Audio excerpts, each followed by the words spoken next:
کہیں صحابہ پلٹ کر اس دستے پر ٹوٹ پڑے۔ زبردست جھڑپ کے بعد بنو ثقف کا یہ دستہ باغ کھڑا ہوا۔ اب جنگ پاسا پلٹنے لگا۔ اسی دوران رسول اللہ صلی اللہ علیہ وسلم کی نگاہ دور پڑے زخموں سے چور بے ہوش بنی مخزوم کے شہزادے حضرت خالد بن ولید رضی اللہ تعالیٰ عنہ پر پڑی۔ آپ نے جب دیکھا تو فوراً اس کے پاس تشریف لے گئے اور ان کے جسم پر سر سے پاؤں تک پھونک ماری، جس پر حضرت خالد بن ولید رضی اللہ تعالیٰ عنہ نے آنکھیں کھول دی۔ آپ صلی اللہ علیہ وسلم نے حضرت خالد بن ولید رضی اللہ تعالیٰ عنہ کی آنکھوں میں آنکھیں ڈال کر فرمایا، خالد اٹھو، مسلمانوں کو تمہاری ضرورت ہے۔ خالد فوراً کھڑے ہوئے۔ آپ صلی اللہ علیہ وسلم کے حکم پر خالد کے جسم سے تیر نکال کر پٹی باندھ دی گئی۔ آپ صلی اللہ علیہ وسلم کے الفاظ نے حضرت خالد بن ولید رضی اللہ تعالیٰ عنہ کے جسم میں ایک نئی روح پھونک دی تھی۔ آپ اٹھ کھڑے ہوئے، تلوار سنبھالی اور گھوڑے پر سوار ہو کر دشمن پر ٹوٹ پڑے۔ جسم پر بے شمار زخم تھے، مگر اس مرد میدان کا جذبہ آسمان کو چھو رہا تھا اور ان کا گھوڑا سب سے آگے دشمن کی صفوں میں بجلی کی مانند دوڑ رہا تھا۔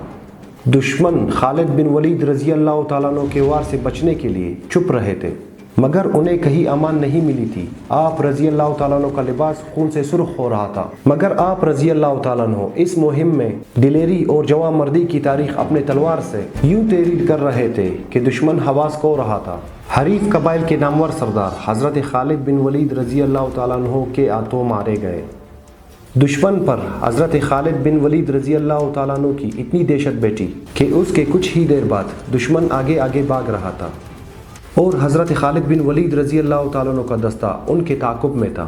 یہ نومبر 630 عیسوی کی بات ہے۔ 30,000 فوجیوں پر مشتمل اسلامی لشکر آپ صلی اللہ علیہ وسلم کی قیادت میں مشہور شہنشاہ ہرقل کی سرکوبی کے لیے شام کے سرحدی مقام تبوک میں خیمہ زن تھا۔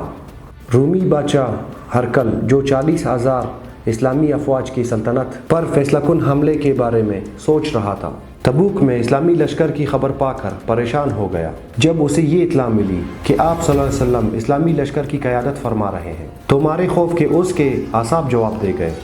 یوں رومی لشکر بغیر ہی جنگ اندرونی ملک بکھر گیا۔ رومی لشکر کے فرار سے گرد نواح کے غیر مسلم سرداروں اور قبائل پر اسلامی لشکر کی داغ بیٹھ گئی اور وہ آپ صلی اللہ علیہ وسلم کی خدمت میں حاضر ہو کر اپنی اطاعت اور فرما برداری کا یقین دلانے لگے۔ مگر دونتا الجندل کا حاکم عقیدر بن عبد المالک بہت مغرور اور بددماغ تھا۔ اس نے نہ صرف بارگاہ رسالت محمد اقدس صلی اللہ علیہ وسلم میں حاضری نہیں دی، بلکہ آپ صلی اللہ علیہ وسلم کو دشمنی کا پیغام بھیجا۔ رسول اللہ صلی اللہ علیہ وسلم نے اس گستاخ کے مقابلے کے لیے حضرت خالد بن ولید رضی اللہ تعالیٰ عنہ کو منتخب کیا، ساتھ ہدایت فرمائی کہ عقیدر کو زندہ پکڑ کر لانا ہے۔ حضرت خالد بن ولید رضی اللہ تعالیٰ عنہ فرمان نبوی صلی اللہ علیہ وسلم کی تعمیل میں 400 سواروں کے ساتھ دونتا الجندل کی طرف روانہ ہو گئے۔ صحرائی راستہ بے حد دشوار گزار تھا۔ لوگ اس صحرا کو عبور کرنا موت کو دعوت دینے کے مترادف سمجھتے تھے۔ گرمی بلا کی تھی، پیاس سے جان نکلتی جا رہی تھی۔ آپ جذبہ عشق رسول اللہ صلی اللہ علیہ وسلم سے سرشار اپنی سواروں کی ہمت بڑھاتے اس صحرا کا سینہ چیرتے بڑھ چڑھے جاتے تھے۔ آخر آپ کے عزم نے صحرا کو شکست دی اور آپ دونتا الجندل کے نواح میں پہنچ گئے۔ یہاں سے شہر کی فصیل صاف نظر آ رہی تھی۔ آپ رضی اللہ تعالیٰ عنہ نے اپنے ساتھیوں کو رکنے کا کہا اور خود ذہن میں عقیدر کو زندہ پکڑنے کے منصوبے سوچتے ہوئے چند سواروں کے ساتھ آگے بڑھتے گئے۔ عین اس وقت اللہ کا ایسا کرنا ہوا کہ شہر کا دروازہ کھلا اور شکار کا شوقین عقیدر چند سواروں کے ساتھ نمودار ہوا۔ حضرت خالد بن ولید رضی اللہ تعالیٰ عنہ سمجھ گئے کہ ابھی عقیدر مجاہدین کی آمد سے بے خبر ہے اور رسول اللہ صلی اللہ علیہ وسلم کی پیشنگوئی کے مطابق عقیدر شکار کے لیے نکلا ہے۔ آپ رضی اللہ تعالیٰ عنہ نے انہیں آگے بڑھنے دیا۔ جیسے وہ شکار میں مشغول ہوئے، حضرت خالد بن ولید رضی اللہ تعالیٰ عنہ نے اس بددماغ شکاری کو گھیرے میں لے لیا۔ ابھی عقیدر صورتحال کو سمجھنے کی کوشش ہی کر رہا تھا کہ آپ رضی اللہ تعالیٰ عنہ نے اپنے گھوڑے کو ہیڈ لگائی۔ گھوڑا طوفان کی طرح عقیدر کے گھوڑے کے پیچھے بڑھا اور حضرت خالد بن ولید رضی اللہ تعالیٰ عنہ نے اپنے طاقتور ہاتھوں سے پلک جھپکتے ہی عقیدر کو اس کے گھوڑے سے ہچک لیا اور شکاری خود شکار ہو گیا۔ عقیدر کو باندھ کر اسی کے گھوڑے پر ڈال دیا گیا۔ پھر واپسی کا سفر شروع ہوا اور آخر کار حضرت خالد بن ولید رضی اللہ تعالیٰ عنہ نے حسب ہدایت رسول اللہ صلی اللہ علیہ وسلم عقیدر کو آپ کی خدمت اقدس میں حاضر کر دیا گیا۔ عقیدر نے اپنے رویے پر معافی مانگی اور آپ صلی اللہ علیہ وآلہ وسلم نے اسے اس شرط پر رہا کر دیا کہ وہ خود مدینہ میں حاضر ہو کر شرائط صلح پیش کرے گا۔ آپ صلی اللہ علیہ وآلہ وسلم نے وہاں مزید چند روز قیام فرمایا اور دسمبر 630 عیسوی کو مدینہ منورہ تشریف لائے۔ جب آپ صلی اللہ علیہ وآلہ وسلم اس دنیا سے رخصت ہو کر اپنے خالق حقیقی سے جا ملے، یہ وہ وقت تھا جب مسلمان اپنے نبی کے غم میں نڈھال تھے۔ ان کے حواس اور حوصلے بکھر گئے تھے، ان کی سوچنے سمجھنے کی صلاحیتیں ساتھ چھوڑ گئے تھے۔ ایک حشر کا سما اور افراتفری کا عالم تھا۔ ان نازک حالات نے مدینہ کی نوخیز اسلامی سلطنت کو سنگین نوعیت کے مسائل سے دوچار کر رکھا تھا۔ یہ مسائل اس قدر گمبھیر تھے کہ خدا نخواستہ سلطنت اسلامیہ کا وجود ہی خطرے میں نظر آنے لگا تھا۔ اکابرین اسلام نے آپ صلی اللہ علیہ وسلم کے وصال کے بعد حالات کی ذمہ داری حضرت ابو بکر صدیق رضی اللہ تعالیٰ عنہ کے کندھوں پر ڈال دی تھی۔ اگرچہ اپنے پیارے رفیق نبی کریم صلی اللہ علیہ وسلم کی جدائی پر آپ کا دل خون کے آنسو رو رہا تھا، مگر حالات اس قدر متقاضی تھے کہ حضرت ابو بکر صدیق رضی اللہ تعالیٰ عنہ نے ہمت اور حوصلے سے کام لیتے ہوئے مدینہ کی نوزائیدہ ریاست کو بچائے، چونکہ اس وقت تو رسول اللہ صلی اللہ علیہ وسلم کے جدائی کے غم نے مسلمانوں کو ہوش اور آواز سے بیگانہ کر رکھا تھا۔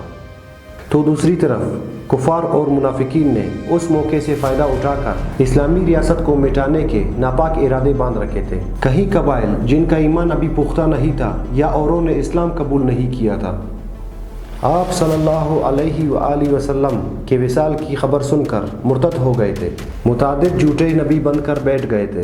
کوئی زکوٰۃ دینے سے انکاری تھا تو کوئی دیگر اسلام سے فرار کرنا چاہتے تھے۔ غرض ہر طرف افراتفری کا عالم تھا۔ ایسے بدترین حالات میں حضرت ابو بکر صدیق رضی اللہ تعالیٰ عنہ نے خود کو سنبھالا، بے مثال حوصلے سے کام لیتے ہوئے اسلام کے خلاف کھڑے ہوئے اس طوفان کے سامنے ڈٹ گئے۔ آپ رضی اللہ تعالیٰ عنہ نے اسلام دشمنوں اور فسادیوں اور نبوت کے جھوٹے دعوے داروں سے نمٹنے کے لیے 11 لشکر تشکیل دیے، جن میں پہلے لشکر کا سالار بنی مخزوم کا شہزادہ حضرت خالد بن ولید رضی اللہ تعالیٰ عنہ تھے۔ حضرت خالد بن ولید رضی اللہ تعالیٰ عنہ نے سب سے پہلے طلحہ بن خویلد کی خبر لینے کا فیصلہ کیا۔ اس بےہودہ اور کذاب شخص نے جھوٹے نبوت کا دعویٰ کر رکھا تھا۔ طلحہ بن خویلد ایک مکار اور جھوٹے دعوے بنانے میں ماہر شخص تھے۔ اس نے اپنی چکنی اور فریب انگیز باتوں سے بہت سے لوگوں کے ذہنوں پر قبضہ کر لیا تھا۔ حضرت خالد بن ولید رضی اللہ تعالیٰ عنہ اسی فتنے کو جلد از جلد ختم کرنا چاہتے تھے۔ بس اب کوچ پر کوچ کرتے، ہفتوں کا سفر دنوں میں کرتے۔ بلائے ناگہانی کی طرح جھوٹوں کے سردار خویلد کے سر پر جا پہنچے۔ حضرت خالد بن ولید رضی اللہ تعالیٰ عنہ کی طلحہ بن خویلد اور اس کے حواریوں کے ساتھ کئی لڑائیاں ہوئی۔ یہ بڑے ڈیٹ لوگ ثابت ہوئے، ادھر شکست کھا کر بھاگتے، ادھر جمع ہو کر پھر مقابلے پر آتے۔ آخر شکست پہ شکست، ایک طرف تو ان کے حوصلوں پر دراڑیں ڈالنے لگی اور دوسری طرف ان کی افرادی قوت ختم ہونے لگی۔ اس صورت کو دیکھتے ہوئے طلحہ بن خویلد نے اپنی ساری قوت یکجا کر کے حضرت خالد بن ولید رضی اللہ تعالیٰ عنہ سے فیصلہ کن لڑائی کا ارادہ کر لیا۔ حضرت خالد بن ولید رضی اللہ تعالیٰ عنہ خود یہی چاہتے تھے کہ اس کذاب کے سارے حواری ایک جگہ جمع ہو تو آپ اس فتنہ کو ہمیشہ کے لیے ختم کر دیں۔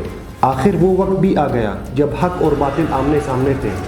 پھر کیا ہوا؟ اللہ کی تلوار بجلی کی طرح حرکت میں آئی اور ایک ہی حملے میں دشمن خاک و خون میں لوٹنے لگے۔ حضرت خالد بن ولید رضی اللہ تعالیٰ عنہ کی دیکھا دیکھی مجاہدین بھی اللہ کا نام لے کر دشمن پر ٹوٹ پڑے۔ اسلامی لشکر کا یہ حملہ اس قدر شدید اور جان لیوا تھا، طلحہ بن خویلد اور اس کے حواری جان بچانے کے لیے ادھر ادھر بیر بکریوں کی طرح بھاگنے لگے، مگر ان کے لیے آج کسی طرح امان نہ تھی۔ ان کی اکثریت ماری گئی۔ طلحہ بن خویلد خود خالد بن ولید رضی اللہ تعالیٰ عنہ کے ہاتھوں ذلت میں شکست کھا کر جان بچانے کے لیے شام کی طرف بھاگنے لگا۔ ایک روایت کے مطابق طلحہ بن خویلد سچے دل سے مسلمان ہو گیا تھا اور اس نے باقی زندگی مسلمان کی حیثیت سے بسر کی اور اسی حالت میں دنیا سے رخصت ہوا۔ طلحہ بن خویلد سے نمٹنے کے بعد حضرت خالد بن ولید رضی اللہ تعالیٰ عنہ نے مالک بن نویرہ کا رخ کیا۔ یہ شخص قیلہ بن تمیم کا سردار تھا۔